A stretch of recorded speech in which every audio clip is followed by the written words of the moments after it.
Iya, harus ekstra waspada dan juga dan lebih memahami tentang NFT ini sendiri ya Mas Ryan ya?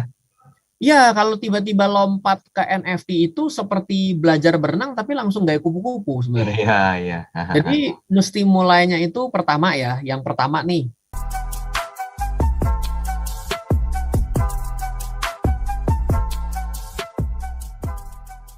Nah, tadi Mas Ryan Filbert sudah menjelaskan panjang lebar tentang apa itu NFT dan perlu diakui sementara ini literasinya memang dirasa kurang ya, karena memang banyak orang-orang yang mungkin tidak begitu memahami tentang terciptanya NFT ini sendiri, fungsinya seperti apa, kemudian juga apa yang bisa ditampilkan di NFT sehingga ada salah kaprah dan menjadikan itu sebagai sebuah bagian dari marketplace.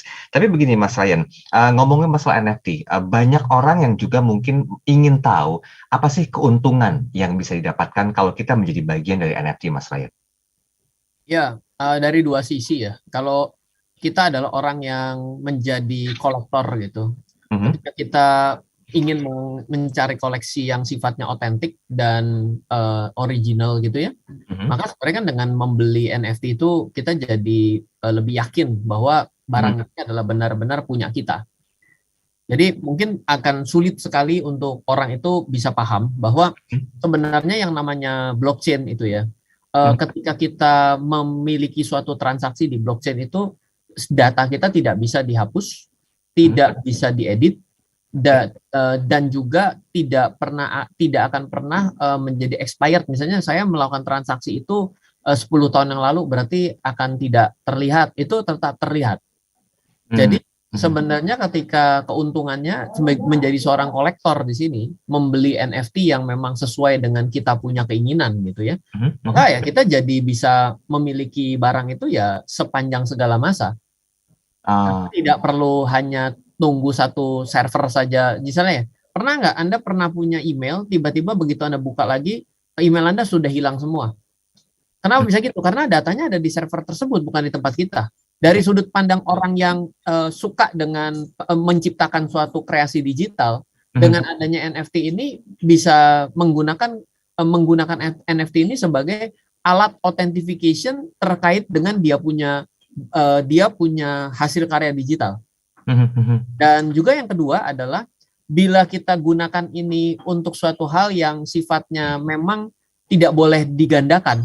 mhm, Misalnya adalah barang-barang original, lalu juga misalnya adalah surat tanah, lalu bahkan mhm, sebagai identitas diri kita pribadi.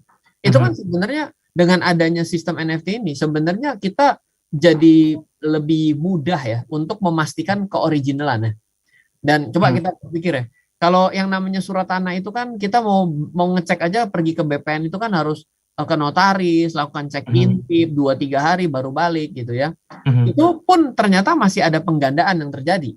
Itu kan mhm. beberapa waktu yang lalu seperti kasusnya Mbak Nirina yang Iya, artis itu kan iya, iya, puluhan miliar kan. Nah, iya. kenapa bisa? Karena bisa digandakan dan memvalidasinya itu kalau terjadi suatu penipuan berjamaah, wah itu Mhm, tidak bisa dihindari gitu. Karena cuma mhm. benar-benar tergantung kepada kertas tersebut dan bergantung kepada pengecekan yang ada. Nah, kalau ininya semua sudah dikondisikan, ya secara otomatis sudah bablas semuanya gitu. Oke, Jadi berarti banyak hal positif yang bisa kita ambil.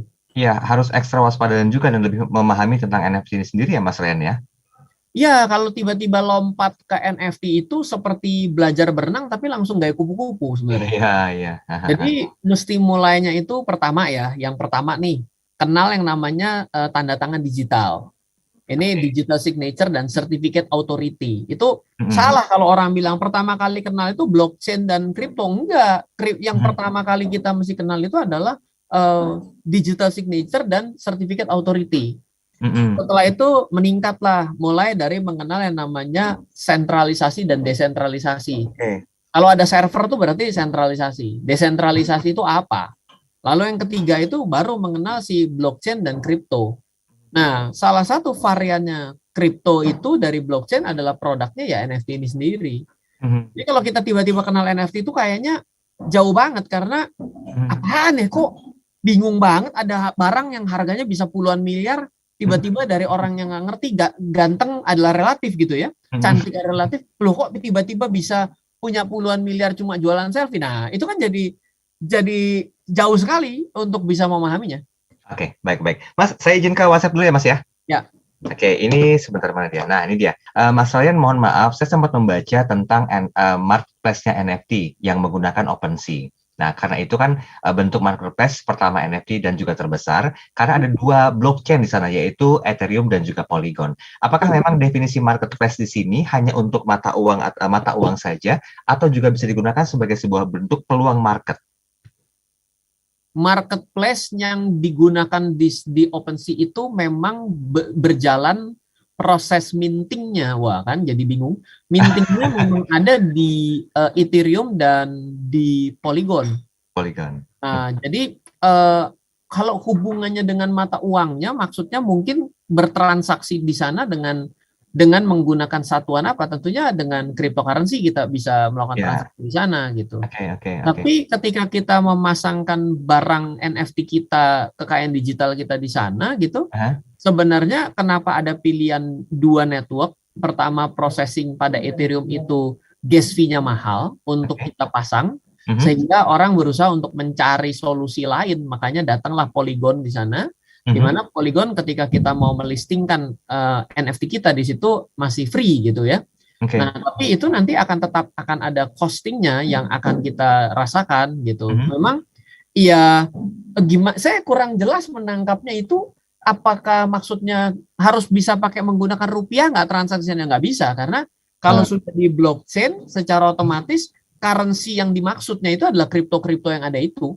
Dolar berarti ya, based on-nya dolar ya? No, maksudnya Ethereum, pakai ETH, kita mau pakai apa BTC ya, yang akan bisa digunakan pada blockchain ya adalah mereka semua, karena tidak mengenal rupiah, mungkin kenalnya adalah rupiah token atau BIDR gitu. Ya, satu lagi Mas Ryan, Mas setahu saya, mohon diralat kalau salah katanya, blockchain itu kan adalah sistem kontrak yang digunakan dalam NFT, Mas. Berarti sistemnya apa? Desentralisasi atau bagaimana? Karena kan kalau desentralisasi itu berarti sangat aman dari kebocoran data karena ribuan komputernya kan letaknya berbeda-beda tapi saling terhubung. Nah, bagaimana menjamin keamanan datanya, Mas? Karena mengingat saling terhubungnya itu. Gini, saling terhubung benar, tapi yang dalam data tersebut ada enkripsinya, sehingga walaupun tertulis tampil transaksi ini, misal kita bayangkan sama-sama nih, Ryan mengirim NFT untuk Mas Daril, itu nomor seri, nomor hashingnya itu memang terdaftar pada network, tapi tidak akan pernah ada yang tahu bahwa itu adalah Ryan dan itu Mas Daril, hanya tertampil. Sifatnya privacy ya? Jadi misalnya XXXX nomor minus 1, tapi YYY plus 1. Nah, tapi kan nggak pernah tahu XXXX itu adalah YYY adalah Mas Daril, kecuali Ryan itu menunjukkan bahwa ini adalah identitas saya, maka secara otomatis baru terkonek ke saya. Oke, berarti sebetulnya dari sistem keamanan data walaupun sistem komputerisasinya saling terhubung, ya bisa dikatakan masih tetap aman ya Mas Ryan ya? Aman, karena desentralisasi itu sebenarnya validatornya itu banyak pihak yang kita juga tidak tahu yang memvalidasi itu siapa. Sehingga kalau tidak saling kenal itu kan juga menjadi salah satu keunggulan bahwa keep privacy dan juga di luar conflict of interest ya. Yes. Kalau saya kenal Mas Daril dengan baik, Mas Daril, aduh tolong dong divalidasi dong cepet. Ya udah, oke Mas Oke. Ya. Nah, tapi kan kalau siapa kamu nggak tahu, ikut antrian aja, kamu mau bayar lebih mahal maka kamu antrian untuk diproses sebeli dulu, atau kalau nggak mau bayar lebih mahal kamu ngantri di belakang. Iya. Gitu. Jadi anonim seperti itu. Baik.